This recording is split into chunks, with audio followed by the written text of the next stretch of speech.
Я из рода Эвенков. Тайга до сих пор мой дом. Много веков назад мои предки, приручив оленя, научились кочевать быстро и широко. Был бы ягель оленям, да нам охотничьи места. Иногда мы кочуем, чтобы посмотреть новые земли. Это до сих пор у нас в крови. Нам всегда хочется глянуть чуть дальше. Вон за ту сопку, вон за тот кривун, за тот перевал. В городах люди ходят на выставки, в музеи, в кино и на спектакли, чтобы посмотреть картины жизни. А мы постоянно любуемся красотой природы и ее жизнью.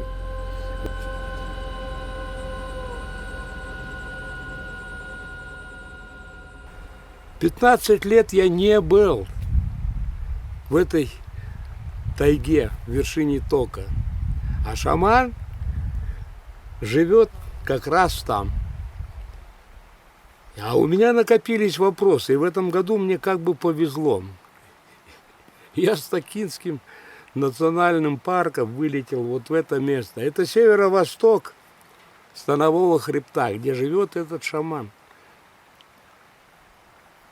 И сейчас мы попробуем с ним еще раз встретиться. И вопросы накопились, и я думаю, он на них даст нам свои ответы.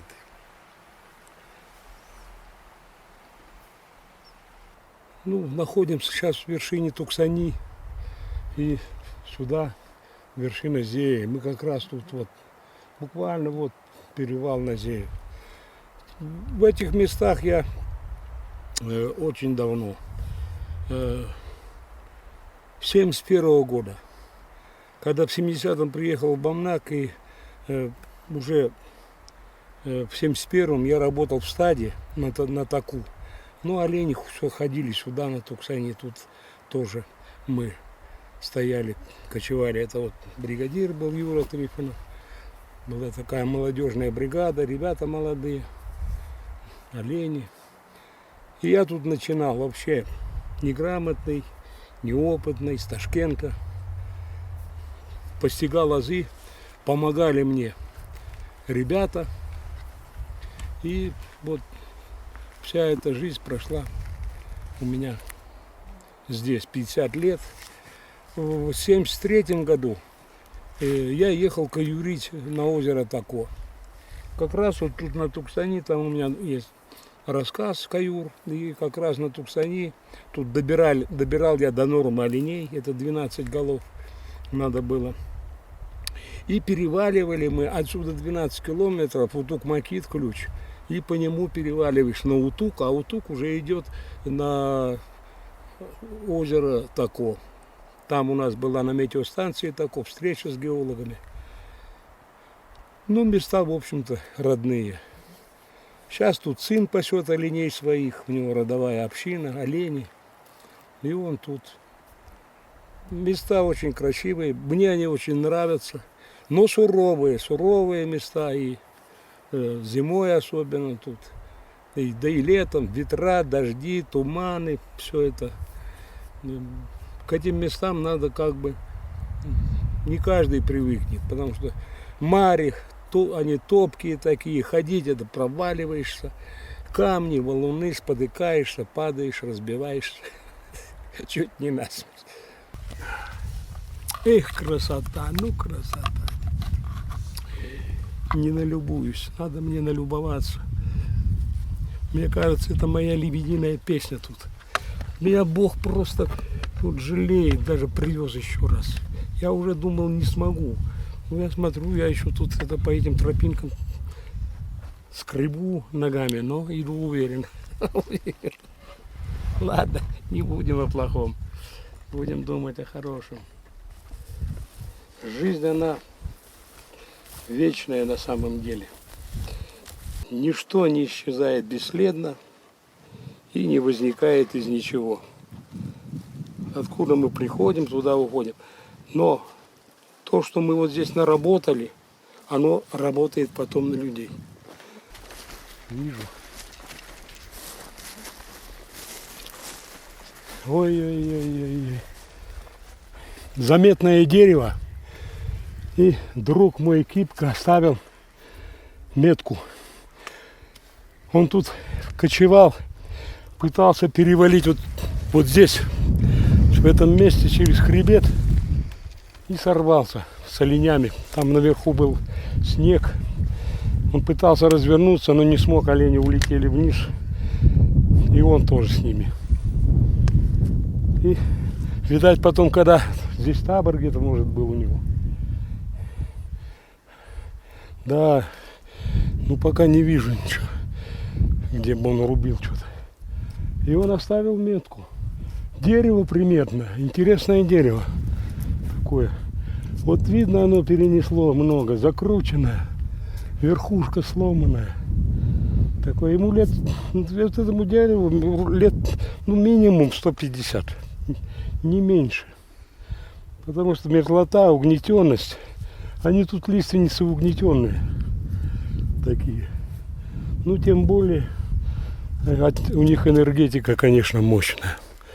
Мощная энергетика. Царство небесное, Кирилл Григорьевич. Когда я был на устье Чапы одну зиму, буквально уже в конце охотничьего сезона, и получилось так, что я не взял с собой собаку, потому что надо было закрывать ловушки, и собака уже не нужна была, снег глубокий, она все равно не работала, а что ее таскать зря. Они, собаки, тоже вот срывают здесь шкуру, и дома там оставил. Даже ружья не взял. Приемник у меня был, но батарейки купил китайские, они тут же сдохли, по-русски говоря. И я остался без напарников. Приемник был бы хоть немного. У меня получился вакуум общения. У меня получилось общаться не с кем, только вот с окружающей тайгой. Я по путику иду и сам с собой разговариваю, и иногда вообще какая-то белиберда. Я даже замечаю, что она несуразная, такая вот примерно. Ну, я начал понимать, что это вот от дефицита общения. Ну, ничего там страшного, в общем-то, не было. Встряхнешься и все нормально. А вот вечером и утром, когда засыпаешь, вот это просоночное состояние, говорят, в это время сны снятся, там это. И один раз ко мне как будто пришел авенкийский шаман, и он стал со мной разговаривать. Так интересно. Ну, я ему стал задавать вопросы. Мне даже это понравилось. И вот так про жизнь, про всякие там. Вот спросил я, что такое жизнь. Он сказал, вечное, бесконечное творчество духа. Духа. И в вечном, бесконечном пространстве. Вечное, бесконечное время. Я ему говорю, ну я понимаю, что такое время, понимаю, что такое пространство, а что такое дух. Что такое дух? Вот часто говорят, дух тайги, там святой дух, дух ручья, дух дерева, дух костра, дух человека. Есть сильный дух, есть слабый дух. И он мне сказал, дух – это информация. Каждый предмет, каждая вещь, каждый человек, каждое место имеет свой дух. Оно имеет свою информацию. Нет ничего, кроме информации в этом мире. Ну и еще вот с ним я, значит, про жизнь говорил там. Человек, вот чем он тоже дух, он, да, это высший дух. Почему? Потому что он может творить. Это одно. Он может осознавать себя. Мы осознаем себя вот здесь, вот с этими людьми, вот в этом месте, вот в это время. Животное, например, оно живет, или растение, оно как бы не осознает, оно живет да живет. оно тоже творит. Но осознания у него такого, как у человека, нет. У человека есть право выбора творить добро и зло. Это такая, вот это право выбора, это такая как бы благодать у нас. Мы имеем право выбора, животные не имеют. Но в то же время это такая большая ноша, ответственность. Потому что жизнь пройдет, а куда мы свернули, нас в другой раз вот так колбасит. И поэтому человек вот именно высший дух. Ну и с шаманом с этим я долго говорил, там разные были вопросы. Ну потом, уже перед самым отъездом он мне говорит, скоро ты уедешь отсюда, но вот это, что мы с тобой говорили, запомни. В детстве с 5 класса я мечтал поставить вигвам. Когда про индейцев. И только после 70 лет я шил вот этот вигвам. Представляешь? Это ж надо. Я не думал, что я с Эвенком, с Пашей буду ставить чум. Ну вот судьбе так угодно почему-то.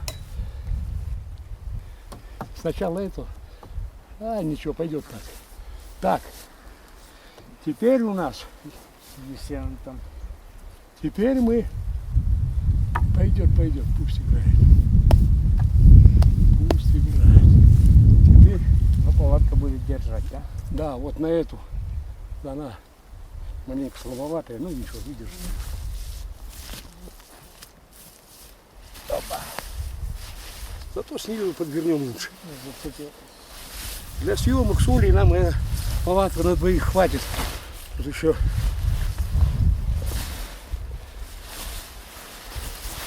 И как оно вот будет. так. Вот надо теперь, вот тут примерно. Опа! Олю не ударить. Она будет вот так. Мы ее пряжем. Капитально.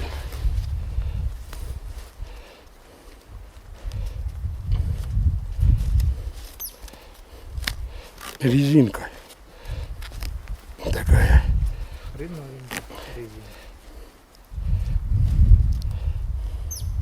Чтоб на голову не свалилось. Так.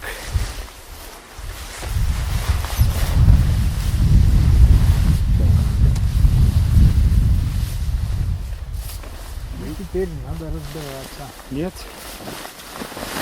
Куда тащи? Так, нам надо. Так. Здесь ветер вот так будет гулять, Паша. Вот сюда. Крестки вообще лучше было бы сделать. Дверь к речке. Да. Давай, заноси тогда.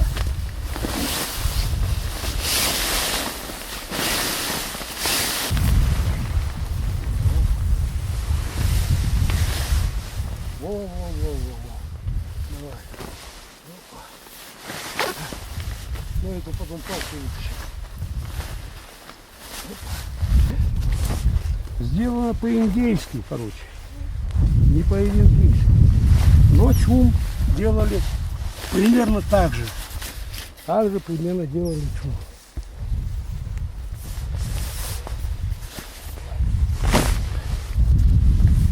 А там И как натягивай и под палки.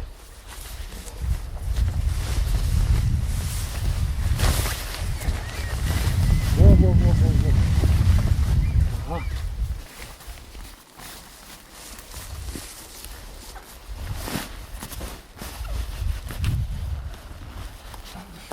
А так проткнет. Не проткнет. Не успеет, уберем. Иди залезь, хоть передохни маленько. Залазь ты сюда. Тут маленький костер, дым уходит. И тут можно ночевать потихоньку. Если не делать большой костер, чтобы сгореть, то вот сейчас в спецназе вот такие вот чумы. Я не шаман. Я просто тоже как бы играю. Но если лечу от алкоголя, это уже шаманы были, которые могли лечить. А вот сильные шаманы могли правду предсказывать, которые могли вот гадать, точно говорить. Шаман корнями вниз, это вот я могу, например, лечить. Я недержание мочи я 3 пацанятам вылечил. Своей племяннице дочку. А предсказывать, ну я хочу, чтобы Паша женился, но я его ворчу каждый раз, а он не поддается шаманству. Ни в какую. Ну, может, все равно. У нас один мужчина после 50 лет приехал, я вот его говорю все время, 3 детей родил. Охота, чтобы у них жизнь тоже сложилась так, чтобы было нормально. Они смеются, но в душе они все равно тоже, он же не желает себе зла. Он тоже, чтобы у него охота была, чтобы у него все было как положено. Он воспитывался в хорошей семье. Когда я вот с ними прожил жизнь, ну я могу только быть такой, как вот они. Если я резко другой буду, я не знаю, может я неправильно говорю.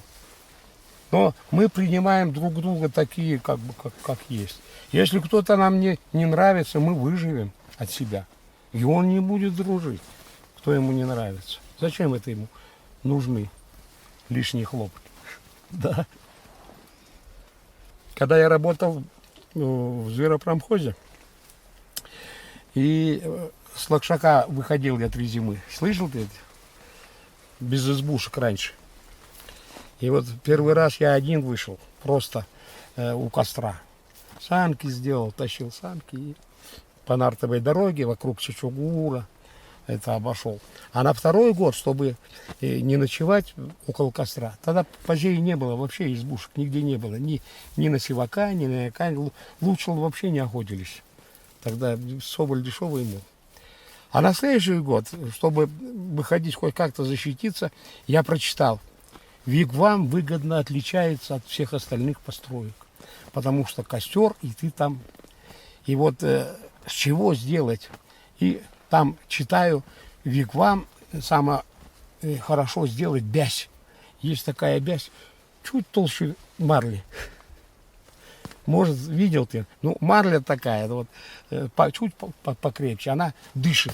Вот это вот не пропускает. Ты смотри, спасибо, цветочек. И я купил этой бязи, вот вычитал эту статью, вигвам выгодно отличается, что костер, сразу свет, не надо свечку тащить, сразу тепло. И начертил этот полукруг, сделал и с собой взял палатку. В палатку. Дядь Вити залетели на канон, и я с собой взял. Мы там поставили по 1 ключу, попробовали в ноябре в ней. Ну, получилось так, что где мы поставили, мы сначала это затаптывали, ставили капканы, ловушки, а потом уже туда-назад бегали, и так, туда придешь, чай попьешь в этом вигваме, костер разжег, тепло, отдохнул, там у нас какая-то еще какие-то шкуры были, и отдохнул, а до вечера далеко, и мы назад. Потом его в конце зимы сняли, утащили. И вот, а на выход уже до Лакшака дошли, тут надо идти. Ночью выходим в час и идем ночь всю, получается. Вот, до часа спим, вроде как высыпаемся, и идем. Идем до утра, а потом идем целый день. И вечером уже ищем, где дрова, чтобы так место, чтобы личина хорошая срубить. И опять этот вигвам ставим. Но этот вигвам с бязью вот этой чуть попадет искра, и он сразу... А она горит, не тухнет, как бинт. Вот как бинт примерно, знаешь, или как ХБ. Вот так вот. И она у нас, эта бязь вся в дырках. И проспишь, она сгорит. Но мы вот в этом вигваме ночь не то, что вот с тентом. Он держит тепло, даже бязь. Вот это вот, сейчас если мы разожжем костер, и ты здесь задремлешь.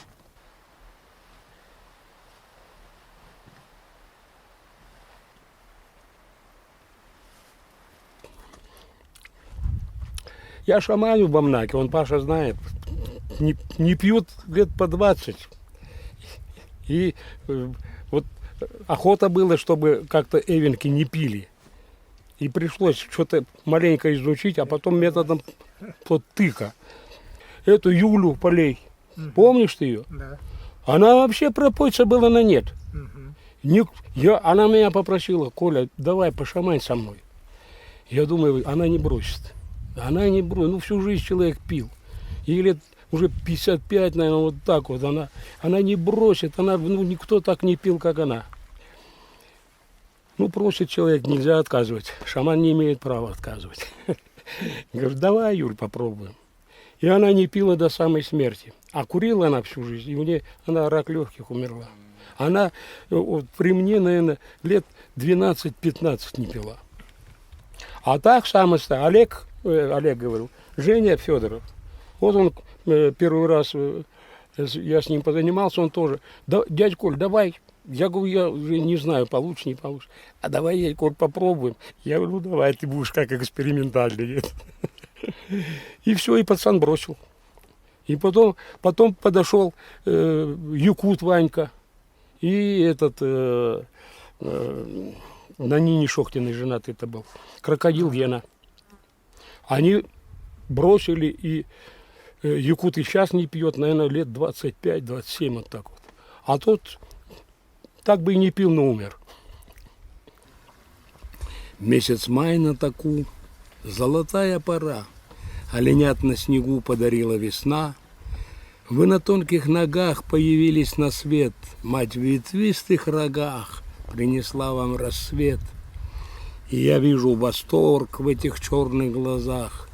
Так храни же вас Бог, чтоб не быть вам в зубах. Волчьи стаи вокруг, много здесь медведей. И боюсь я за вас, как за малых детей. Подрастай оленек и мужай поскорей. Напои его ток, накорми повкусней. А когда подрастешь, то с собою возьму и объедем с тобой с края в край всю тайгу. Река Туксани – это сердце станового хребта. Здесь вершины гор за 2000 метров. И надо мне перевалить на противоположную сторону. Там озеро Тако, место моей встречи с экспедицией. Вверх по Туксани, километров 7 нашел, тропу рублем насел, решил, поведу свою дорогу по ней. 15 день потратил на снаряжение. Седла, узды, подпруги, сумины. Все я пересмотрел и починил, чтобы на перевале не подвели. Лепешек на 3 дня напек, мясо впрок наварил. Это потому, что горы внушительные. 17 июня. До самой вершины путь открытый, как по ступеням поднимался, а дальше выемка наподобие чаши. Тут надо было остановиться, оглядеться, разведать тропу. Но продолжил подъем и со всеми 12 оленями скарабкался на перевал. И здесь не остановился. Это было еще одной ошибкой. И горы ее не простили. При очень крутом спуске начались не растаявшие снега с северной стороны станового хребта. Вышел с оленями на этот снег и понял, не пройду.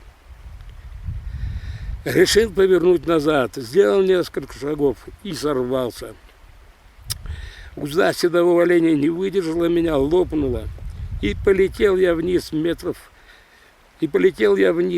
через 50 все же остановил себя. Все пальцы на руках ободрал до крови. А когда поднял голову вверх, увидел до ужаса страшное. Весь караван, все олени, запутавшись, катились на меня безобразной лавиной. Чтобы не очутиться под ним, увернулся в сторону. Внизу спрессованный снег начинался россыпями камней. В них и застряли мои олени. Чтобы спасти хоть часть из них, сам скатился вниз. Вьюки с оленей посбрасывал, узды поперерезал. Некоторые оленей привязал за камни, а потом по одному провел на ровное место. Сюда же на себе перенес вьюг с постелью. В таких ситуациях всегда не хватает светлого времени. Не уснуть мне в эту ночь. нога ниже колена распухает и вселяет в меня запоздалый страх. Сделал компресс из снега, замотал тряпками, боль немного утихла. И я перед рассветом забился коротким сном. Слезы бегут.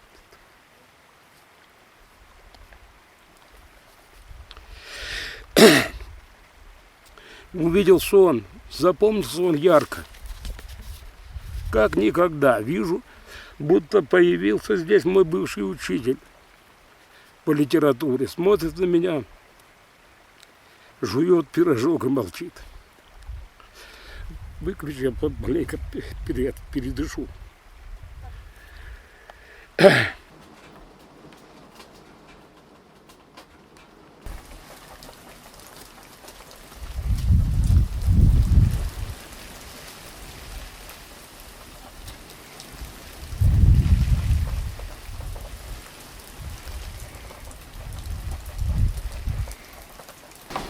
Ой-ой-ой, льется на лысину. Опа. Уревун. Это вот эвенкийская ложка деревянная. Уревун. О, есть еще для соревнования. Эвенки, когда забивали медведя, то они варили блюдо такое, там печень, почки, кусочки жира. И получалась такая жирная, довольно жирное блюдо. Это мясо там, мясо ложили. Обязательно говорили кук. Это ритуальное тоже слово, как бы медведю говоря, что это не мы, это ворон. И сейчас тебя ест, как будто ворон. И кук, это вот ворон так кричит. О! И они от себя отводили, чтобы дедушка, медведь, на них не обижался. И в конце устраивали вот соревнования именно уревуном, кто сколько ложек жира сможет выпить. Для желудка это нелегкое дело, но эвенки, жир и вот сало, жирное мясо, они очень любили и любят сейчас, потому что холодно и питание было, особенно раньше, однообразное. И это был и деликатес, и накачивал нас как бы энергией. И первый раз я это увидел у такую ложку ритуальную уревун у Николая Константиновича Сафронова. Я его спросил, для чего. И он говорит, вот, для того, чтобы соревноваться. И я спросил, дядя Коля, сколько вы ложек выпивали? Он говорит, я выпивал 8 ложек жира вот, этой ложкой. Если человек, который как бы был победителем, он считался героем. И до тех пор, пока его кто-то потом другой не побеждал. Ну, мне в то время я не особо так интересовался. И я даже не спросил, а сколько же ложек жира выпил их последний герой. И вообще, сколько ложек жира выпил самый их главный герой. Вот это было бы, конечно, интересно. Но я не знаю, я, наверное, если бы 2 ложки выпил, но не больше, не больше. Есть еще они едят мороженое сало. Это вот сало, которое... Они его тоже очень любят. Оно тает во рту. Медвежье сало, оно во рту просто тает. Я пробовал, очень вкусно. Сало медвежье. Здесь у нас делят ягода. Обычно это брусника или голубица. Бывает их, например, какой-то год много брусники, какой-то год голубицы. Бывает и брусника, и голубица. И бывает жир, который на орехах. На орехах вот жир особо ценится. Говорят, более вкусный. Ну вот, маленько я вам рассказал про уревун, ритуальную ложку. И про эвенков, которые любят соревноваться и есть жир и сало.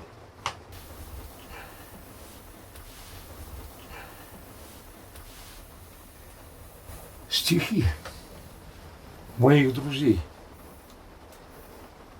охотников и брата.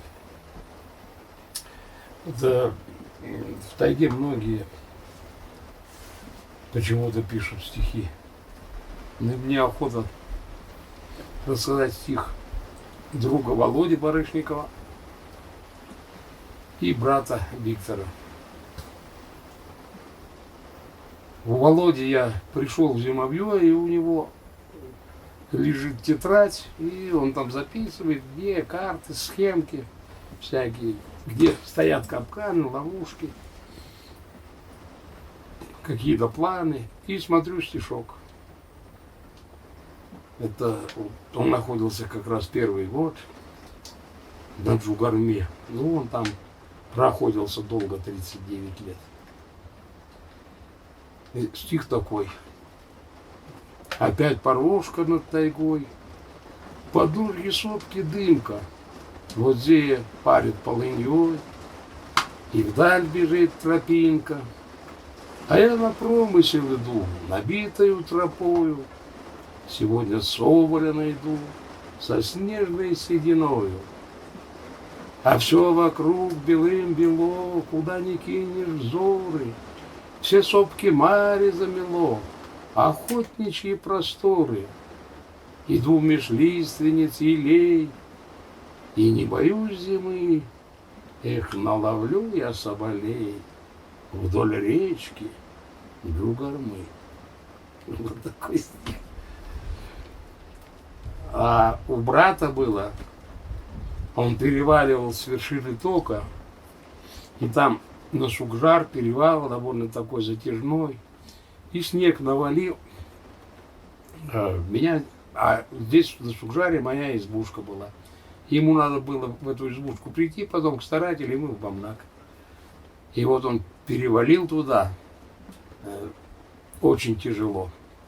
А у меня там тоже тетрадка, и тоже там записи. И он написал как раз вот под этим впечатлением, по прожитому этому дню, написал стихотворение. Навалило снега по самые уши, натоптался в волю, мама твою в душу, мокрый и усталый дотянул к избушке, отогрелся чаем из большущей кружки. Ну и что с того, что соболь не попался? Я и так доволен, что сюда добрался. Заварил в кастрюльке кашу я крутую, и лежу на нарах, да и ус не дую.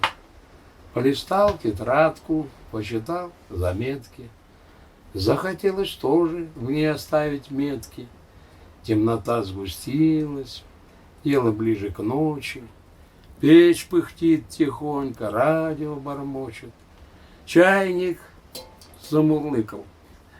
Ну, к чайку поставим, выпьем кружек пару и опять на нары.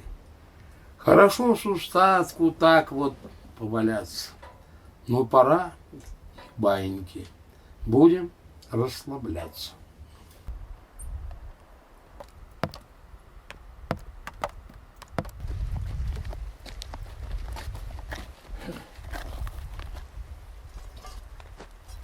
Вот как мне говорить, у Лукиткан Юрий рассказывал, а Юра мне. И было дело так. Вот железная печка, вентичка. Вот.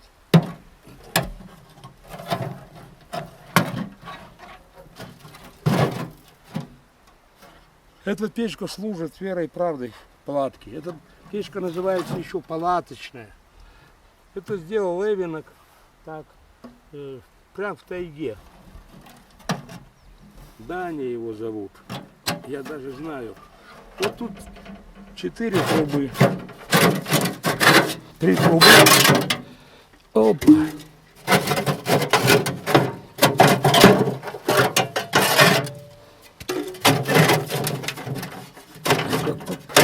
Вот она. Вот такая дверца нехитрая. И печка легкая. Она ложится в сумину, или эковья его называют эвенки. Здесь мы ее нашли. Вот когда мы с Юрой кочевали с Трифоном, это внук Лукиткана, он мне рассказывал, как дед про эту печку рассказывал. Раньше их печек этих не было. А потом, когда они появились, и, как говорил Лукиткан, по тайге прошел слух, что появился железный ящик, в котором держат огонь. И от этого железного ящика в чуме нету дыма, очень хорошо. И, говорит, эвенки ездили за 100-200 километров смотреть на этот чудо-ящик. Вот такое было научное. Вот она, такая печурочка. Замечательно. Здесь она, конечно, лежала, вот поржавела, вот даже мохом заросла. Но она еще послужит. Она ее еще возьмут. Она деформировалась от огня. Прогорает она. На нее ставят заплатки. И очень удобная, легкая. Полвьюка. Как раз полвьюка печка, полвьюка палатка. Вот жилье эвенка вместе с печкой. Главное, интересно, здесь бывает хорошая роса, и по признакам должен хороший дождь быть. Дождь, хорошая погода. А тут раз и дождь пойдет.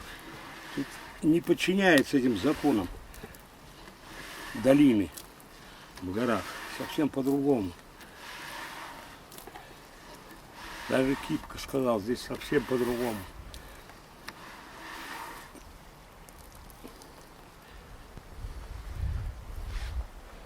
Так, тряпочка пригодится.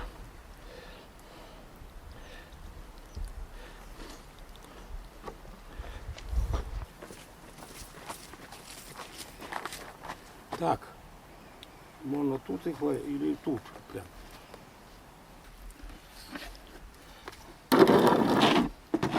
Так, соль, масло. Соль, масло. Эвенки тоже их делают. И добавляем, бывает, молоко сухое, добавляем сгущенку, чтобы послаще было. Тоже мы любим сладкое. И поэтому экспериментируем, как все люди. Если бы не экспериментировали, то сейчас по ходу вот так. На глаз все, да? На глаз, все на глаз. Давно я ничего не делал, но думаю, все получится.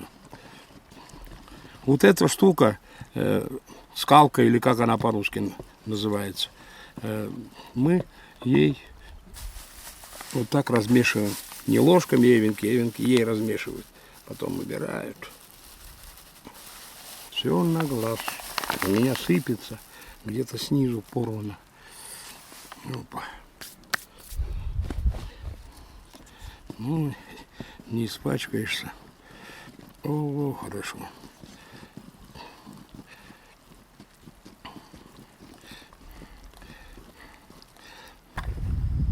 Ну, сковорода по-венкийски называется сковордо. Это просто русское слово. Они его изменили под себя. Сковордо. А масло растительное, или постное, как его называют, называется боба. Потому что сначала привозили бобовое масло, и они не стали менять к остальным названия, просто сделали Боба. Боба и Боба. Опа! Все валится от волнения. От волнения в забу дыхание сперло. Так, нож. Сейчас мы. Так. Опа. Ага, жидковато, но будет зато вкусно.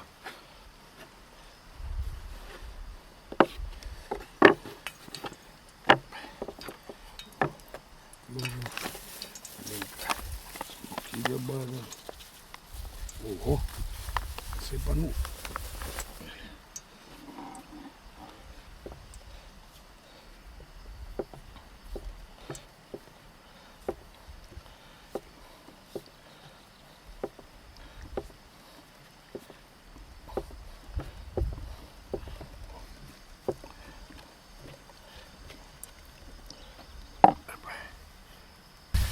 Каюра — это летом ездят в экспедицию, а охотники ловят соболей, мясо добывают. Пастухи есть стада, в стадах пасут. Ну, конечно, есть некоторые, например, не любят в стаде работать, вот им надо там охотиться больше. Кто-то, наоборот, со стада в стаде всю жизнь прорабатывает. Ну а в общем-то это одно и то же. Даже охотники держат своих 12 оленей, они как бы и пастухи, потому что пасут этих оленей. Каюр, в экспедицию приезжаешь, смотря какая экспедиция, если, например, лесоустроительная, они стоят на одном месте, и ты с ними стоишь там на одном месте, но есть таксаторские участки, по которым развозят продукты, ездит начальник там, проверяет. А есть геологи, которые, например, кочуют постоянно они в движении. Ты с ними тогда тоже постоянно в движении, с этими, с геологами. И вот я сам, когда каюрил, с утра дается, например, мы кочуем. Начальница у нас была, она по карте показывает нам место. Вот с этого отсюда, вот, 12 километров вы должны перекочевать. Вечером мы придем туда. Они укладывают свои вещи, свои там сумины, продукты. Мы это сортируем, чтобы у нас вьюки ровные были. Вьючим на оленей. Уже знаем, на этого побольше можно, на этого поменьше. Обычно норма в экспедиции 20 килограмм на оленя. И вот с этим грузом мы едем туда, где нам по карте показали. Несмотря на то, что речки, сланник, горы, есть дороги, нет дороги, мы должны туда дойти. Я знаю вот про таежных пастухов. В тундре там совсем по-другому, а у нас тут обычно стада держат, где позволяет пастбище. Где пастбища такие, что можно держать оленей. Где можно держать оленей, эти пастбища, если позволяют, то тогда вот такие будут коричневенькие, хорошенькие. Тогда таких мест в тайге не сильно много. Это обычно долины, где есть и ягель, и летом разнотравие. Вот тогда там можно держать голов 700, не больше. Потому что большое стадо быстро выбивает ягельники, и не будешь там потом пасти вообще.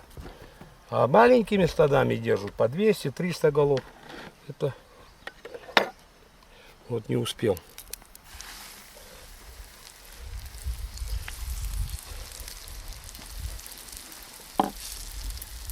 Олень с утра пораньше должен вставать, летом особенно.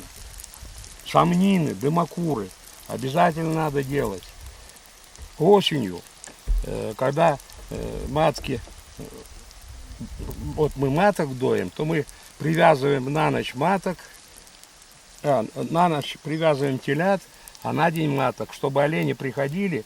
Осенью обычно грибы, они убегают, и мы их привязываем маток на день, оленят отпускаем, даем, сдаем 2 птички у матки, а 2 оставляем теленку, чтобы он тоже подкормился.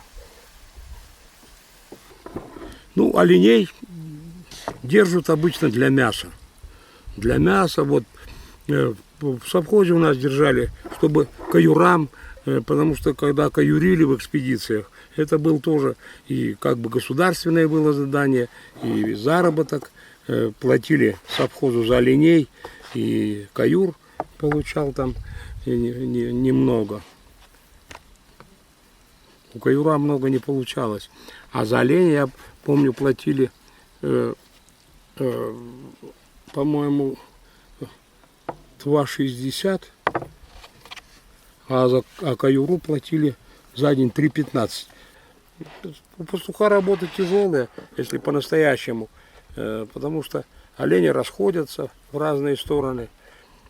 В тайге тут это не тундра, они не на виду.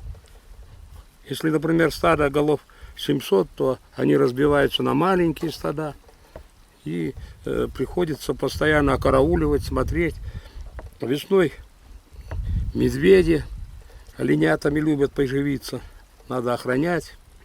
Дымокуры делать, когда комары, пауки. Работы очень много. Пастух целый день занятый. Кроме этого, он и сбрую готовит, и нарты готовит. И это тоже работа нелегкая. Это все в его обязанности входит. Ну, с оленями очень много работы.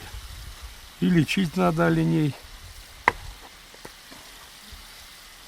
Болезни у них такие бывают, там копытка. Вот раньше чесотка была, вообще олени практически пропали здесь, в Бамнаке у нас. Постоянно мы возили тап такой, мазали. Это клещ такой какой-то мелкий, противный. Олени от него коросты такие и умирали. Ну, доить оленей надо тоже, привязывать, они дрыгаются.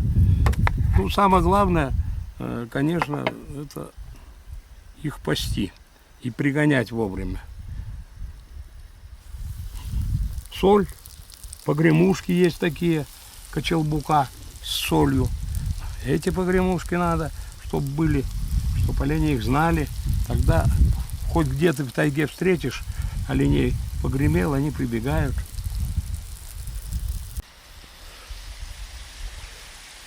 Ну, много работы. С оленями интересно. Вот когда большое стадо, вот это разнообразие, ходишь среди них, они все разные, такие интересные, они доверчивые. Когда стадо смирное, ты просто тут и с ними толкаешься. Можно целый день в стаде ходить и не скучно среди оленей. Тепленькие, хорошие. Ну вот, один раз масло налили, и у нас мы больше практически не подливали. Так, каюра я вот еще не дорассказал.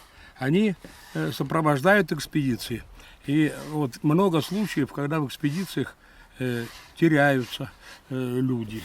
Вот Гильго Трифонов, например, на Мульмуге потерялась геологиня, а он там в этих местах охотится, эти места хорошо знает. И он поехал искать ее. Примерно сказали, куда она должна была пойти. Он поехал и нашел на косе ее след. Смотрит, она идет вниз. Стал следить. Мульмуга, она такие кривуны большие. И женщина по этим кривунам. Главное, сказали, потерялась. Только на следующий день он поехал. Там и экспедиции пошли рабочие искать, все геологи. И он поехал. Вот он подцепил этот след. Она пока по кривунам, он начал кривуны обрезать. Обрежет кривун, смотрит, ага, идет. Обрежет, смотрит, идет. Потом обрезал кривун, следа нет. Он остановился, привязал оленей, развел костер, поставил чайничек. И буквально через где-то там какое-то время выходит геологиня, а у него уже для нее приготовлен и чай, и все. И вот такой случай был. Все, это моя лебединая песня, я чую, Оля. Уже я все. Меня жизнь потрепала так, что я себя как бы не жалел шибко. Да и не надо было. сейчас суставы, я суставы. Сегодня ночью лежу, они у меня болят, коленка здесь заболела там. Встаю, все. Как говорил отец как раз в эти года, рассыпаюсь. А душа молодая. Вот это радует. Даже ты сказала, Николай, вы как молодой пацан. Все не так, как надо. Так, вот это помоем. Это помоем, приберем. Жалко, собаки нету. Даже это жалко выкидывать. Так. Но это масло уже не годится. Так. Пойду я мохом. Самое хорошо мокрым мохом стереть.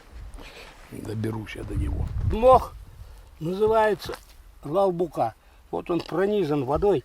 Ну, жир. Вот он сразу практически его уберет. Чтобы тряпки не пачкать. Вот такая лалбука. Он какой хороший. Как он? Сфагнум по-научному называется. Ну, а потом еще помыть. Будет помыть, и будет очень хорошо.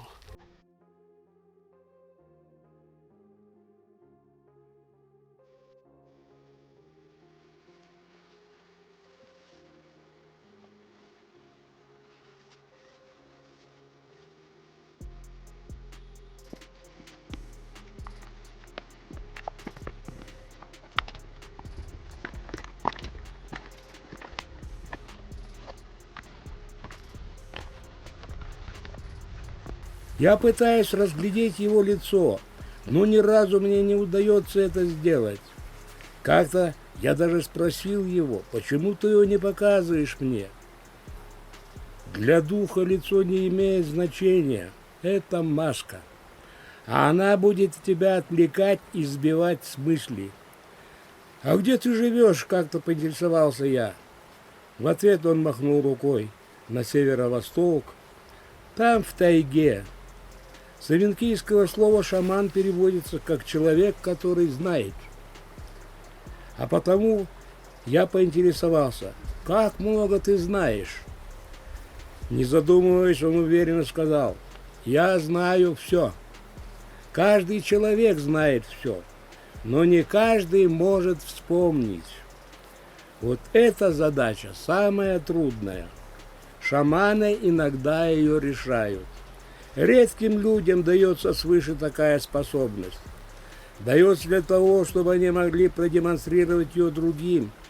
Такие люди становятся великими провидцами, но не способны сами объяснить свои способности. Благодаря таким людям человечество делает очередной прорыв в будущее нашей жизни. Что такое жизнь, не удерживаюсь я от мучившего меня вопроса. Ответ был прост. Это бесконечное вечное творчество духа в бесконечном вечном пространстве, бесконечно вечное время. В последний его приход поинтересовался, а в чем феномен человека? И тут я впервые увидел его лицо. И это было лицо древнего старика, сморщенное и покрытое густой сеткой морщин. Странным на этом лице были глаза. Они светились молодой энергией жизни. Этот резкий контраст нельзя было не увидеть. Старик медленно заговорил. Человек – это высший дух, а потому, как и все высшие духи, отличается двумя особенностями. Первое – это самоосознание себя в этом бесконечном пространстве и в это бесконечное время. Человек всегда знает, о чем он думает, что говорит, что делает. Вторая – это право выбора творчества. Творчество добра, любви, красоты, гармонии, или же зла, ненависти, лжи, обмана, хаоса. Для человека это самая высшая награда. И в то же время самая тяжкая ноша.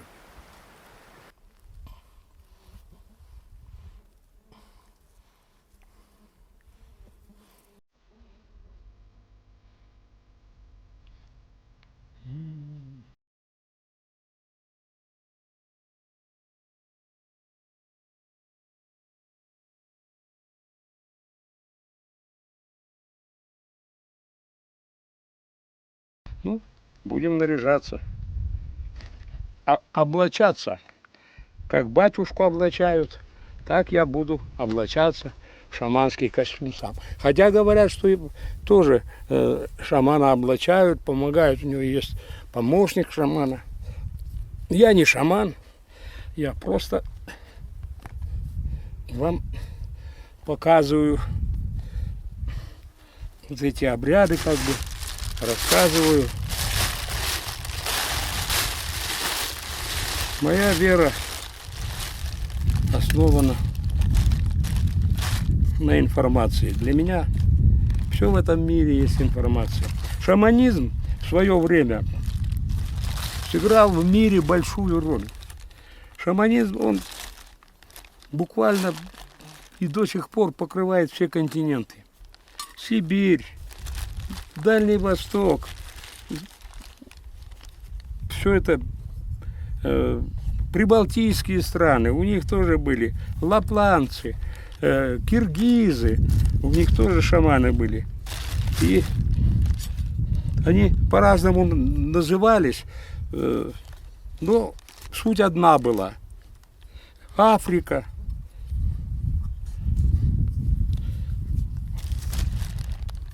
Северная и Южная Америка, индейские шаманы. Шаманы Австралии. Суть там введение человека в транс. Это такая вот один из отделов трансовой культуры. Введение в транс, когда человек как бы начинает у него, оно называется шаманское состояние сознания, когда он видит, ему приходят видения. И по этим видениям он предсказывает. Видения бывают такие, что, как говорят, чуду даешься. Я читал про шаманизм, и многие шаманские вот, практики, ритуалы ученые не могут объяснить. До сих пор не могут объяснить. Потому что это очень интересно. Самое главное, что шаманизм работал. Каждый род, каждый народ, племя, которое этим занималось, они вылечивались. Шаман, вокруг него соорганизовывалась вся вот эта культура. Они знали, например, травы, как травы лечат, занимались лечением. Они занимались, знали, что, например, каким семьям, какому роду там в своем окружении можно жениться друг на друге, кому нельзя, какие-то запреты, табу были. Это все помогало выживать. И люди выжили в этом мире. В какой-то, не в какой-то, а в большой мере. И благодаря шаманизму. И когда некоторые говорят, что это такие как бы предрассудки, какая-то там дребедень, то это ложь. Эти люди свои интересы защищают. Все в этом мире, где трансовая культура, примерно одинаково. Если мы возьмем церковь, то там колокола, а у шаманов бубен и варган еще был. И вот создается такая звуковое воздействие на человека при помощи бубна, при помощи колоколов. Где-то, например, в театре там тоже музыка, вот это аудио влияние на человека. И также визуально, воздействие визуальное. Все вот эти вот должны трястись, они должны вызывать какие-то у вас впечатления, видения, они должны как-то вас зарядить на то, чтобы у вас тоже начался транс. Это визуальное такое. Ну и в церквях точно так же. Позолота, все это блестит, все это влияет на зрение, на визуальное восприятие. Также через восприятие даже носом. Шаман, например, вот она вот здесь ее полно, ханкиря, это вот болотный багульник жгут, а в церкви ходят с ладаном. Точно так же это дурман трава, а то ладан тоже, он как бы влияет, и человек ходит в транс. Этот шаманизм, это трансовая культура. Шаманизм, слово шаман, это венкийское слово. Вот мы находимся как раз в этом месте, в вершине Зеи, Туксани, где тысячи лет жили эвенки. Вот это место, вершина Зеи, вершина Туксани. Эта речка уходит в Тихий океан, эта речка уходит в Северный Ледовитый океан. Это место силы. И мы специально пришли вот сделать это видео. Такое оно, конечно, для кого-то будет, может, даже смешно смотреть. Но мы это делаем. Потому что мы находимся вот как раз в национальном, в инкийском, можно сказать, национальном, Токинско-Становом национальном парке. Вот на фоне этих всех красот и надо было обязательно рассказать про шаманизм. Для эвенков шаманизм, он их держал как бы вот, каждый род, каждый имел своих шаманов. Я уже сказал, как они на людей влияли. И сейчас эвенки, они как бы растеряли и культуру шаманизма, и к церкви не пришли. Потому что вера, это вот полностью надо отдавать себя, если ты веришь. А вот так вот половинчатое верование, крестик надел и думаешь, ты уже все с Иисусом Христом общаешься. Или я одел костюм, и я уже шаман. Нет, это совсем другое. Это совсем другое. Все дается нам по вере. И если мы верим во что-то, мы должны верить на все 100%. Ну, я уже говорил, моя вера – это вера в информацию, вера в знания.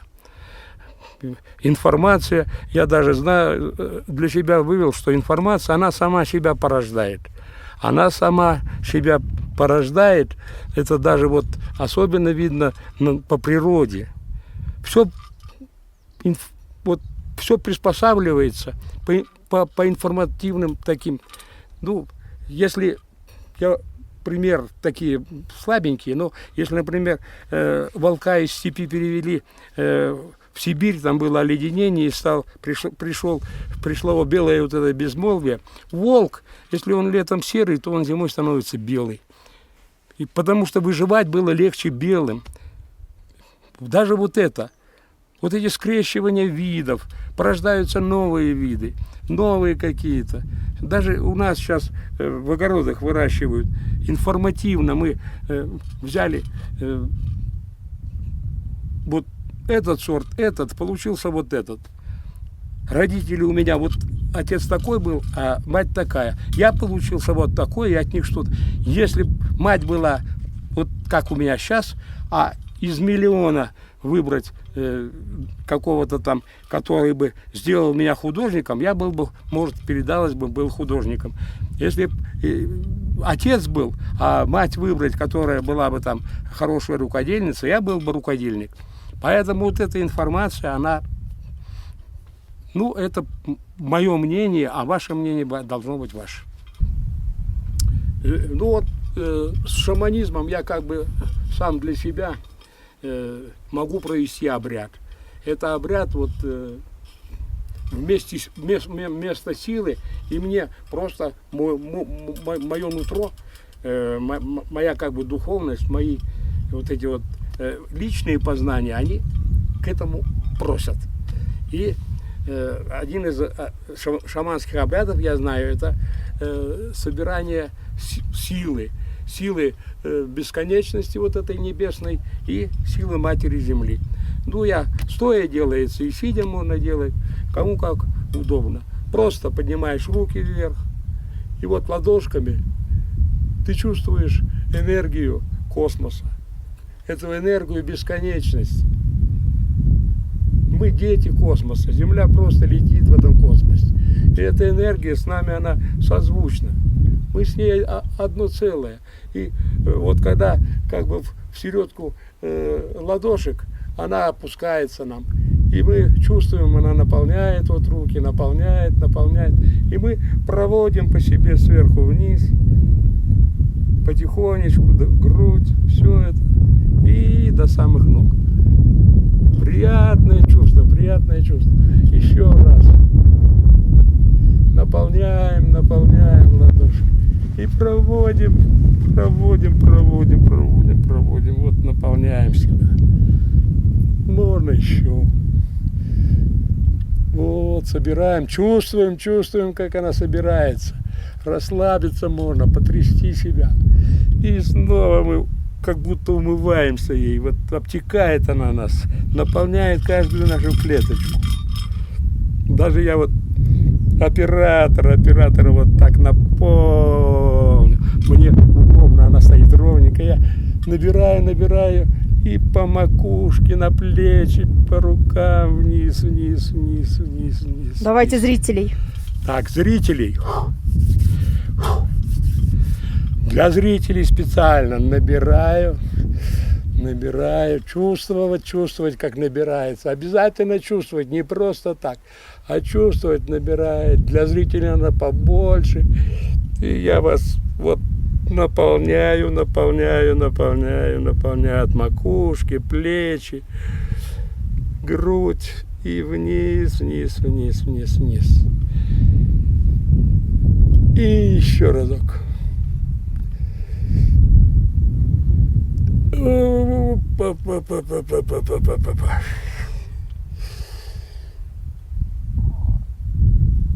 Наполняем.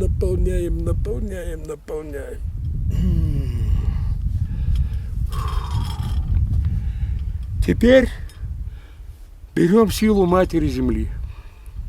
Сидим, просто опустили руки вниз. Также ладошки вниз, чувствуем и гребем на себя эту силу, гребем. Мы дети Матери Земли, и вот она нас этой силой наполняет.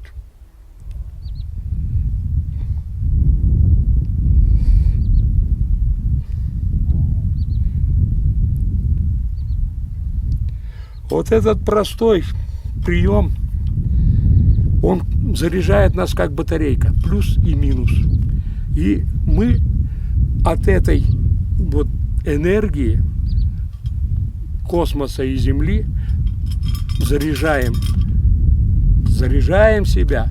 И можете вы верить или не верить, но вы уже некоторые почувствовали, что стали бодрее, у вас появилось какое-то настроение получше. Это у вас есть. Если вы сами проведете этот обряд, то вы почувствуете это еще лучше. Вот такой небольшой обряд я хотел вам показать. Спасибо духам этого места за то, что дало возможность здесь побывать.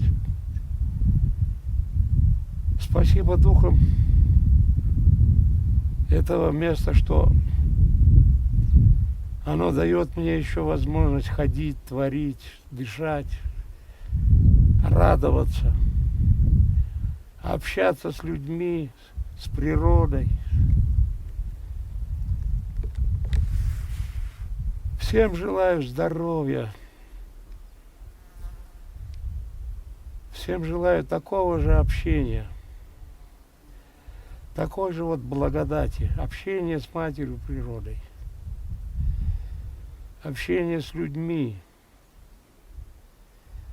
дышать свежим воздухом. Мы тут находимся в районе, где не загажено абсолютно. Даже цвет листьев другой. Даже ольховые шишечки как будто светятся. Дай Бог, чтобы с таких вот мест, с таких национальных парков земля потихоньку начинала бы очищаться.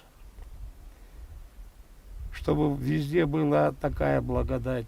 Чистый воздух, чистая вода, светлая. всем всего самого доброго.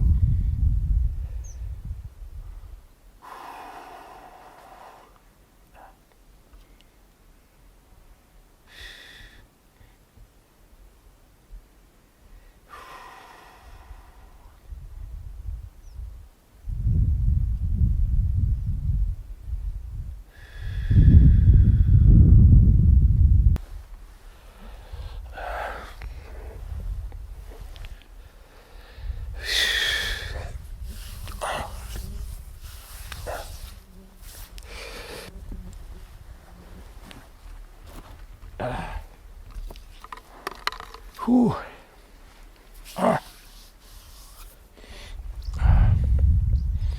Как обновился.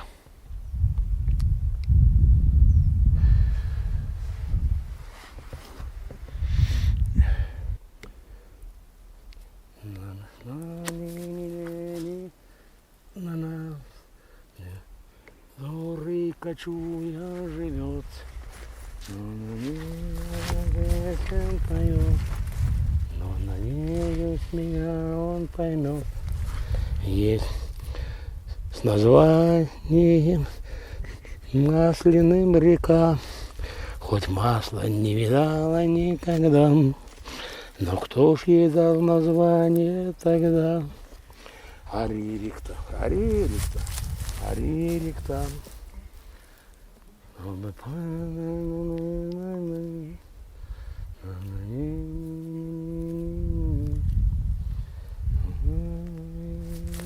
Вот, слышу имя бабушки Сюдот. Алгама, Алгама, Алгама. Здесь по сопкам пасутся стада. И в жару, холода и пургу оленей люди здесь берегут. Птички доставали орехи.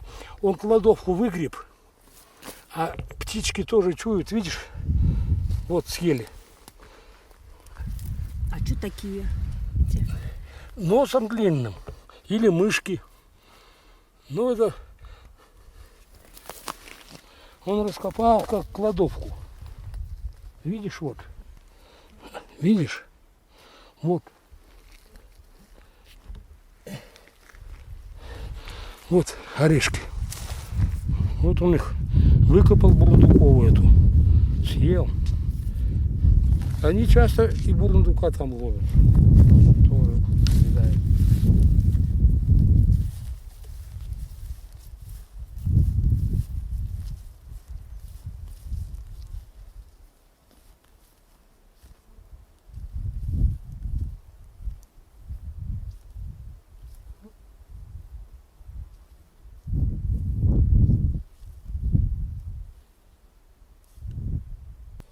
Интересная палка оказалась в руках. Ну, можно сделать вешалку.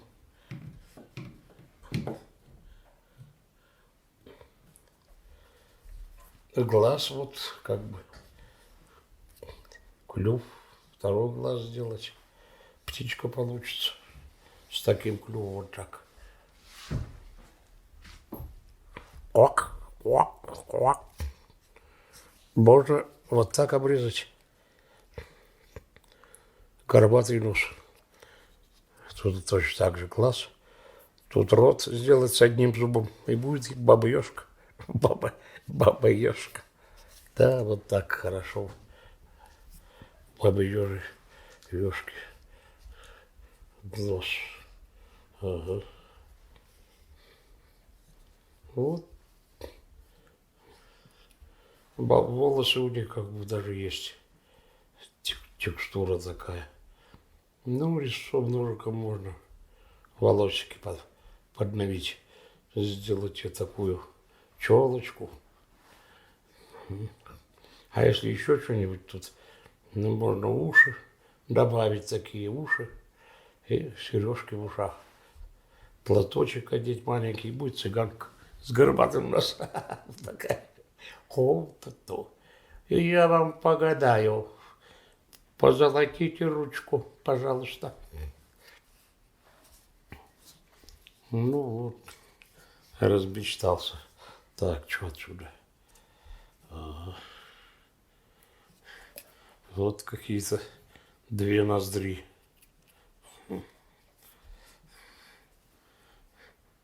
О, акула.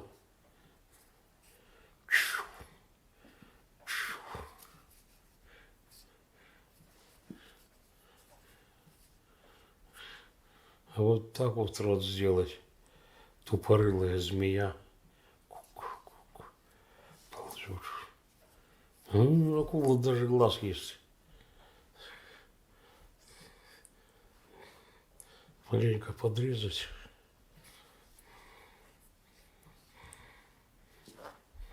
Ладно, ничего не сделаем. Попробуем. Закрепим, пусть тут на память останется.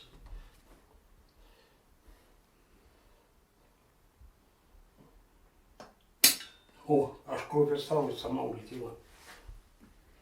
Размазал.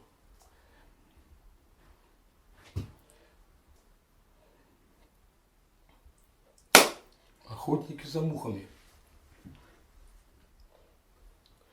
Охотники станового хребта. Ах, ты не успел двух бы.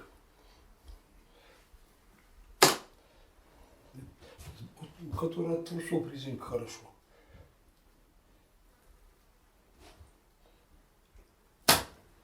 Не, а куда же бьет она? А, размазал. Размазал.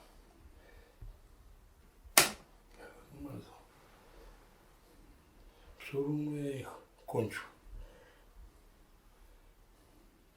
Уже боятся. Вон они. Вот они.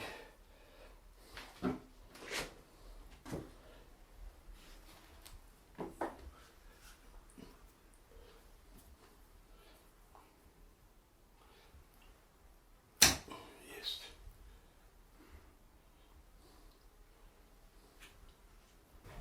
Люди стали умирать по причине пьянства, наркотиков все чаще и чаще.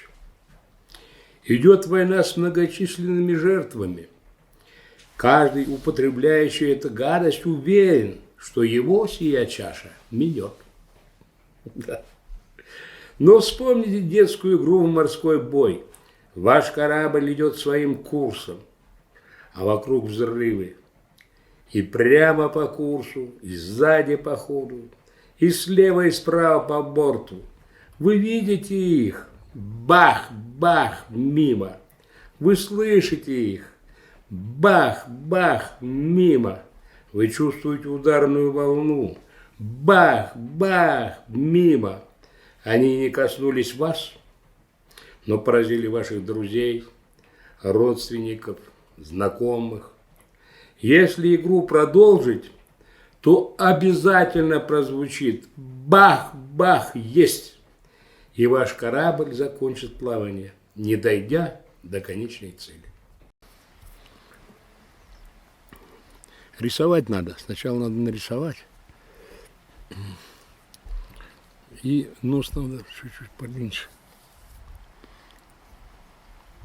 Красный будет. Вот посмотри, сколько годовых колец. Вот это место такое суровое. Тут очень медленно растут. Вот. Вот такая вот. Можно посчитать, сколько. Видно тебе? Посчитать? Угу. Ой-ой-ой. 1, 2, 3, 4, 5, 6, 7. 12, 13, 14, 15, 16. 20. Около 25 лет. Но я серьезно говорю. Видишь? Да он на ту сторону пошел снимать и загремел под фанфары. Да ничего страшного, тут даже не болит. Просто царапины. Они испортили картинку. Картинку. Ну, до вертолета все заживет. Я уже вот рассказывал. В стаде пилили лисину, а там рядом была еще маленькая. И я пилил, а Эвенок один рядом там стоял. И я эту маленькую спилил, а она стала падать, и сучок. И я думаю, куда пошла. Поднял голову, и мне сучок сюда. Вот у меня здесь шрам такой был поперек. И я сознание почти теряю. Думаю, надо откинуть пилу, пилу откидываю. И лежу вот так вот. Этот Толик мне говорит: Коля, лежи, сейчас я занозы вытащу. И прям торцом лиственницы. И у меня вот так вот синяки, я как будто хорошо побитый. Через неделю загнали, учим оленей, один вот с таким чангаем чей-то там. Никак его поймать не можем. Мы 4 года только первый раз на него чангай одели. И я ухватился за вот это кильди, за палку, которая вокруг шеи. И за этот чангай. Он как прыгнет, здоровый черт. И этим чангаем снова мне по морде как даст. И я снова вырубил. И у меня еще сильнее эта морда вся разбита, синий весь. Через 2 дня прилетает вертолет, они на меня смотрят, думают, что за чудо. Че, разодрались? Да нет, говорю, не верят, не верят. Так что мы тут тоже не дрались. Я уже и умылся, и кровь остановилась. Нормально. Когда нет разжички, что-то тут такое, нету, все мокрое, мы всегда берем лиственницу. Вот она мокрая, я точно такую же взял. Я ее очистил. Лиственница, она пропитана смолой. Она при любом дожде, если вот лежит здесь, она не промокнет. Она обязательно внутри будет сухая. Вот я настрогал даже стружек. Ну, покажу еще. Опа. Фокус этот несложный, но людям может пригодиться. Выручить. Ну, я строгаю на себя, а кому как удобно. Вот такие стружечки. Они уже сухие. Гарантированно мы разожгем костер.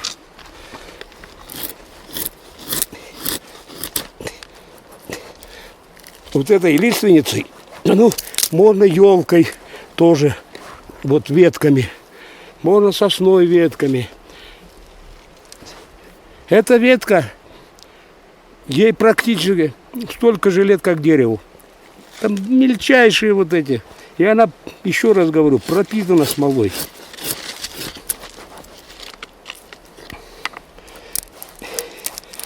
Дергиваем. Желательно побольше, чтобы разжечь наверняка. Не обязательно такие стружки, как я. Можно просто по одной. Это я уже так как бы... Вот эти сухие будут.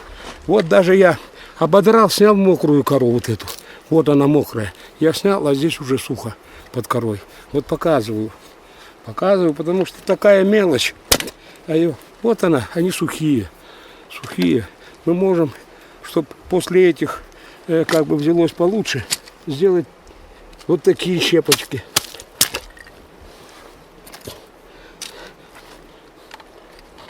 Вот такие. С костром не надо торопиться, надо делать его основательно сразу.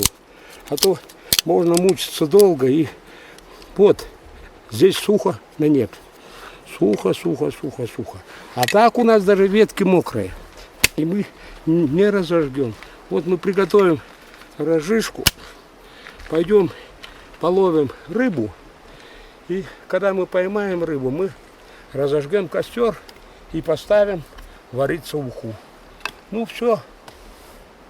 Прям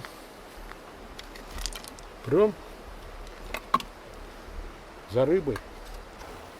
Наш далекий поселок, наш любимый Бамнар, примечателен тем, что здесь много собак, но они не кусаются, никого не грызут, у калиток валяются, на охоту идут. Есть собаки-лосятницы, медвежатницы есть. Есть у нас соболятницы, без дипломов, но есть. Я прошу вас, друзья мои, вы любите собак. С ними он примечательней, наш таежный бамнак. Я щенка заведу себе, белого кобелька. Через год по порожке с ним мы возьмем соболька. А они не кусаются, никого не грызут, у калиток валяются, да хозяина ждут. Я прошу вас, друзья мои, вы любите собак, с ними он примечательный, наш таежный бамнак. Анатольевич, приветствую. Прибыли. Здравствуйте. Ну, а я тут маленько рыбки Как поймал. рыбалка? Нормально. Ну хорошо. На уху нам хватит. Хорошо. Вот сейчас главное разжечь вот этот костер. Все сыро. Ну конечно. Все сыро. Но будем попытаться. Так. Достаю котелок. Опа. Что разгорается.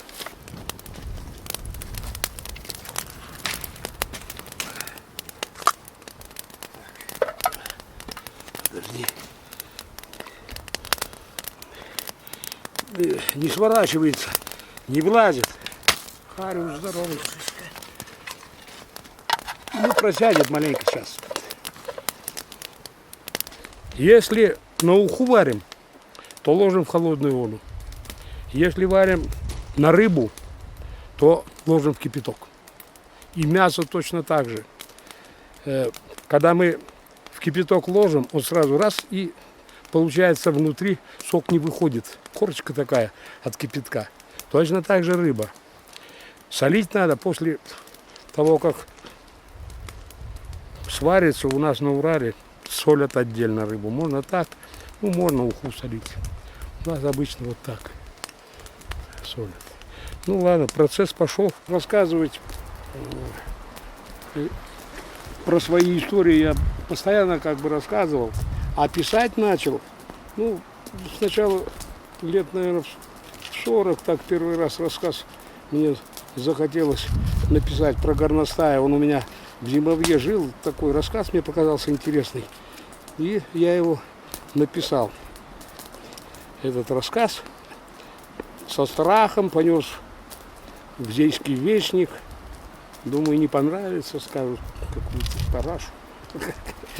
Говорит моя жена. Ну, отнес. Они прочитали, им понравилось. Луста такая была, редактор, вот кто присылает рассказ, она: ой, пишите, пишите, пишите. Она как раз отвечала за это. И я начал потихоньку писать. Потом года через 2-3 вышло первый такой сборник районный зейских поэтов. И, как ни странно, там ввели мои 3 или 4 рассказа, сейчас даже не помню. Самое интересное, написали короткие рассказы, как стихи. Как стихи. Мне это понравилось среди поэтов там. Потом я как-то забросил эту писанину. И когда ушел на пенсию, уже на пенсии, лет 10, наверное, побыл, уже 60 лет мне было, переехали в Зею, и я скучал по охоте и начал эти воспоминания свои, маленькие рассказы, такие интересненькие истории. Редакция под боком, я им стал носить, там редактор Инна Анатольевна Смирнова, и еще там Тишкова, тоже, которая вот отвечает за эти публикации. Меня приняли хорошо. И я там бегал каждый день почти. Я там стал просто как свой человек.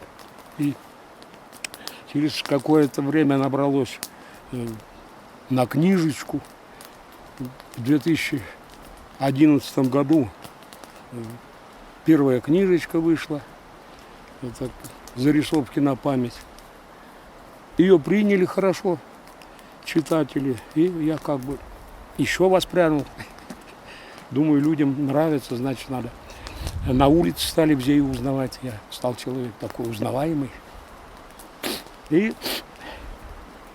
я написал вторую книжечку, такие там рассказы «Заставь себя жить». Они много по тайге таких случаев, когда на грани смерти, жизни у охотников. И вот я много там в эту книжечку внес таких рассказов. Я думал, что я выдохся уже, и у меня самые интересные истории кончились, но, как говорят, аппетит приходит во время еды. Потом я третью книжечку, потом обнаглел четвертую книжечку, выпустил. И, в общем-то, стал в Проза.ру, есть такая вот в интернете, туда стал посылать свои рассказы. Сейчас на вот это время уже 20 тысяч подписчиков у меня на Проза.ру. Люди читают, люди отзывы, и уже приходит такое чувство нужности и ответственности. Это для человека очень важно. Это заставляет меня и ответственно писать, и чувствовать удовлетворение от того, что я кому-то нужен. Потом так получилось, что в интернет меня там ввел человек, и там тоже пошли подписчики. Сначала я на его канале был, потом перешел, сделал свой канал. И буквально вот в сентябре, 1 сентября будет 3 года, у меня 245 тысяч подписчиков. Это, в общем-то, я думаю, мало, потому что уже как бы я этот аппетит разогнал. Но на самом деле это хорошее количество. Тоже в интернете среди охотников, рыбаков уже как бы мы друг друга знаем, там кто вот про это пишет. Про эвенков. Особенно мне хотелось про эвенков, показать жизнь эвенков. Я с ними прожил. Ну и сейчас я живу. У меня родственники эвенки, внучата наполовину эвенки. Поэтому я, прожив с ними жизнь, их жизнью, охотником, оленеводом, каюром, пастухом, бригадиром оленеводом, я это очень шкурой все хорошо испытал. И про это тоже стал писать. Ну и сейчас продолжаю. Вроде как бы уже выдохся, но откуда-то что-то берется понемногу. Вот уже второй раз меня в экспедицию по местам, где я когда-то охотился, вот по этим местам, тут я был каюром, тут я был пастухом, вот по этим местам здесь создали Токинско-Становой национальный парк, и ко мне много уже, наверное, лет 10 ходят, консультируются, даже можно так сказать, что по каким-то вопросам, по оленеводству, по территории, по тому. И 2 года подряд меня Сергей Анатольевич Подольский, зам директора Ейского заповедника по науке и старший научный сотрудник Института водных ресурсов при Академии России, он меня берет с собой в экспедицию. И вот сегодня мы с ним тут уху будем есть. В общем-то, жизнь такая творческая идет. Я когда на своем канале желаю, я обязательно желаю людям творчества. Творчества, гармонии с самим собой и с окружающим миром. Ну вот примерно так про писательство и про Ютубе, про видео свои. Ну, вот что я могу сказать. Смотрите, читайте. Ну ладно, давайте за удачу. Да, ура. Спасибо, Туксани. Опа. Ой, вкуснота. Соли маловато. А мне нормально. Да? Так что я ну, не это, значит, я не раскусилась, тем нормально, Стакан. тем более.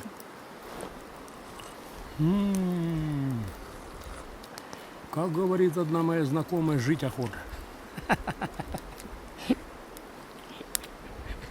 Такая Ой, уж прелесть, может быть, еще вам посчастливится сюда приехать.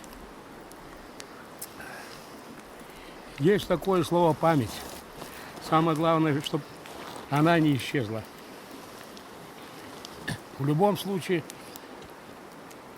это место будет вспоминаться хорошо. Ох, какая красота, а. Ой-ой-ой.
Сергей Анатольевич и Оля ушли в заход и забыли взять чай. На заварку пошел Иван-чай, лапчатка, курильский чай, ягода, золотой корень. Пришли довольные от этих комбинированных заварок. Ну вот, не было у счастья, да несчастье помогло. Маленький рассказик. Надо записывать. Они вот такие вот, потом забудешь. А интересные рассказики. Два маленьких вот таких. Вот так они появляются, когда пишешь просто как бы на память маленькую зарисовку. Сергей Анатольевич спрашивает, как коротко? Да просто. Не надо длинно писать.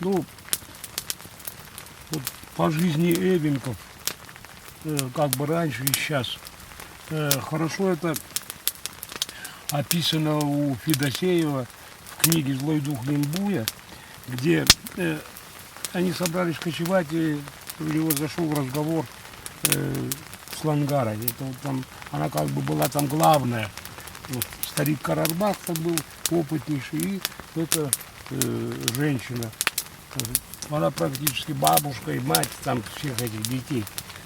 Ну и разговор Федосеев спросил, вот, как там дети живут, как. И она пожаловалась, что ему как казалось, что сейчас живут лучше, постоянно пища есть, одежда, все это. А Лангара говорит, нет, это не в этом дело. Как раз за старика зашло, что вот оставили его там, придет он, придет. Он говорит, очень опытный, и он нам нужен. И вот она объясняет, почему. Дети выросли в интернате и отошли от тайги. Они отошли от тайги и стали слабее. Они не такие сильные, как дед. А дед еще сильный и может еще научить наш род, молодежь, жизни в тайге.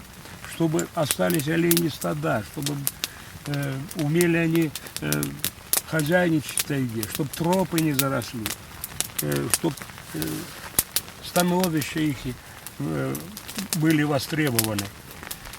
Ну и Федосеев говорит, ну, вроде как бы и так все хорошо. Нет. Интернаты и вот эта сладкая жизнь в поселках и в городе, она уводит людей из тайги. И хорошо опять, что вот именно Карарбах, когда с интерната уже приходили взрослые, он их еще раз учил в тайге. И он прививал им таежную жизнь. Ну, Федосеев говорит, что как бы у человека есть право выбора. Ну, говорит, она такой пример привела. Вот каплю брусничного сока, сейчас я капнул в воду, и через 3 метра не видно будет этой капли. Она просто рассосется. Так рассосутся эвенки. А если они рассосутся, значит, опустеют стойбища, не будет оленьих стад.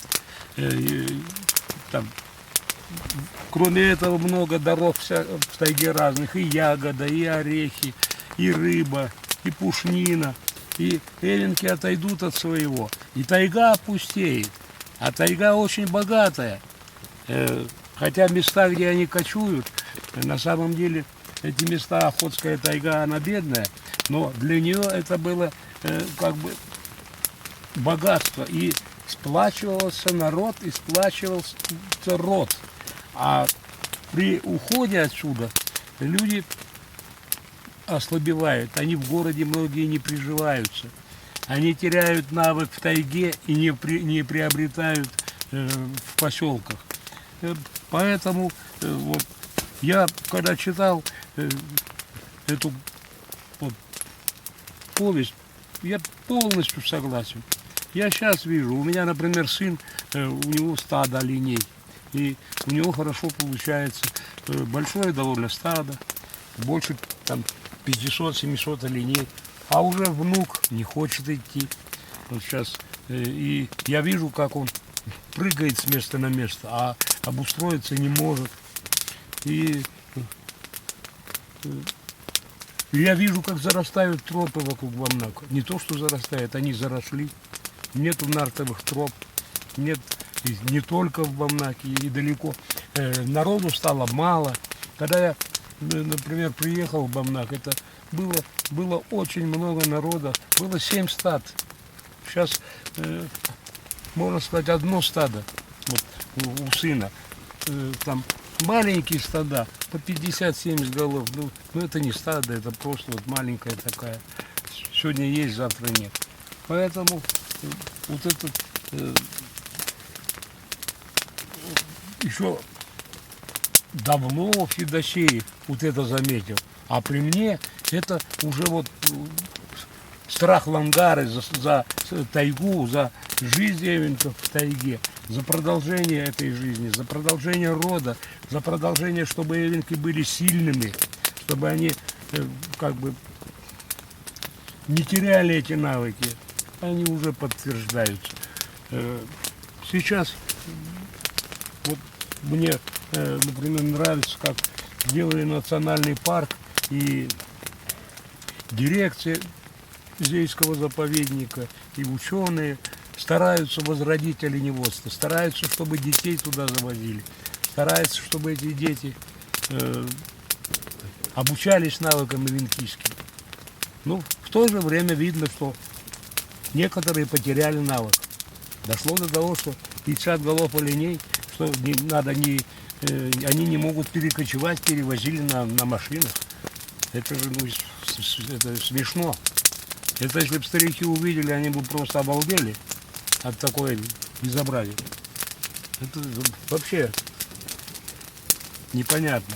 Ну, надежда, в общем-то, есть. И я думаю, что даже вот сейчас, благодаря национальному парку, все это потихоньку будет возрождаться. Мне так хотелось бы. Я потому что сам много с оленями провел, и в тайге много провел, и на пенсию ушел я с тайги, будучи бригадиром оленеводческого стада. И я знаю, что такое дары тайги. Я знаю, что такое красота тайги. Я знаю, что такое отношения между людьми в тайге, где мы друг друга быстро как бы узнаем, там по-настоящему дружим всю жизнь.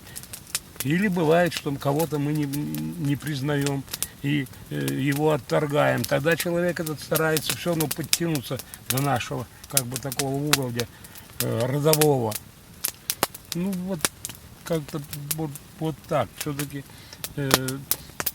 проведя 40 лет с эвенками в тайге, я хотел бы, чтобы, ну я не знаю, где там может. Сейчас много родовых общин, есть успешные родовые общины. И оленеводство есть успешное. Я думаю, в Бамнаке все это будет возрождаться. Территория большая. Раньше по этой территории везде были аж стада оленей, везде жили люди. И народа было много. И я знаю, какие это были сильные люди. Взаимовыручка. Вот это, ну, вообще я это прошел сам все это. И спасибо Федосееву, я читал и чувствовал просто, как это все написано точно так, как я сам думал. Надо быть сильным, надо идти на рыбалку, надо с лодкой тащить рюкзак. Там еще рыба, там еще снасти. Есть у нас человек, которому тяжело. Он даже не видит эту красоту. Он, особенно в последнее время, он от нее так страдает, что готов прикинуться сильно больным. И чтобы его отсюда забрали. А мы еще говорим, мы бы здесь побыли маленько. Это вот два полюса, которые, в общем-то, должны быть. Они, все это в сравнении. Есть приходят и убегают, и не нравится. А есть приходят, остаются на всю жизнь, несмотря на то, что здесь даже вот это обыденные дела, которые вот ученые наши сейчас делают, они очень тяжелые. Очень тяжелые. Дождь, холодно. Еда на костре. Не дома жена приготовила, а сами. Иногда просто лишь бы в желудок что-нибудь набить, чтобы пойти дальше. Вкусно, невкусно. Даже уже отбрасывайте бы на это внимание. Хватануть ягоду на ходу, потому что уже жрать охота сильно. И аппетит хороший, потому что находились. Здорово, Кипка. Привет. Теперь ты не один. Теперь нас тут двое. Будут приезжать люди. Кипка. А они. Абаимов Николай Ильич. Может, сколько-то лет будут нас видеть вдвоем. Опа. Так что мы с тобой снова вместе. Меня порой ломала жизнь. Увидя в таежную обитель, я сам себе сказал: держись. Я сам себе самоучитель. Нас пропускала жизнь сквозь строй. Вот и ко мне подкралась старость, но к жизни есть еще настрой. Я сыграю вам на радость. Пускай получится не так. Пусть глухари оглухареют. Я вам сыграю просто так. Самоучусь, хоть и старею. Меня порой ломает жизнь. Уйду в таежную обитель. Я сам себе скажу, держись. Я сам себе самоучитель. Я сам себе самоучитель. И тайга плюс. Все, дальше. Где у нас тропа? Ходим на тропу.